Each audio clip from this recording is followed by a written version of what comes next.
Assalamu alaikum again. I'm here with Sheikh Yusuf, and he mentioned a number of hadiths. And I thought it was important for us to share some of this information about neighbors.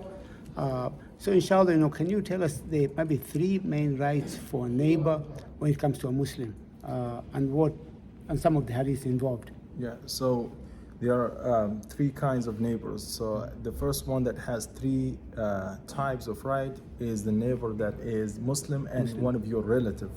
So that one has the right of being your neighbor, kind treatment, and also the rights of Islam and the rights of being one of your kinship. And if he is not one of your kinship, so he has two rights: the rights of the good treatment as a neighbor, and the rights of Islam if he's a Muslim. And the last one is the non-Muslim neighbor has the rights of good treatment, to be nice to them.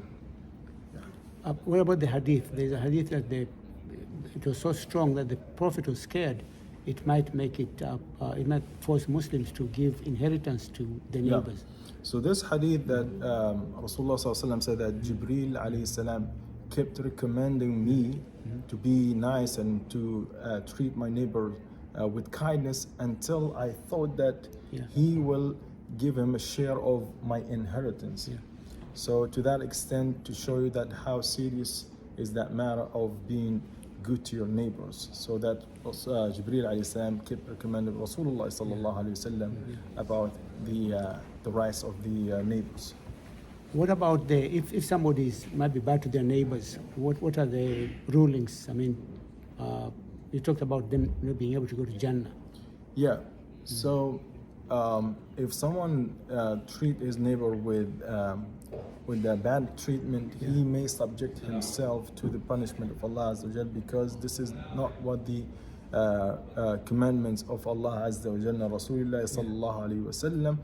And in some of the hadith that who he hurt his neighbor maybe does not attain the highest form of iman or belief, so he put his belief on stake. MashaAllah. Thank you again. That's very important for us to remember that when you have a neighbor, they are just like maybe your door to Jannah. Be careful and be nice to your neighbors. And inshallah, until another time, this is Sheikh Yusuf again. We'll be able to continue to share information. Wa alaikum assalam wa rahmatullahi wa barakatuh. Assalamu alaikum.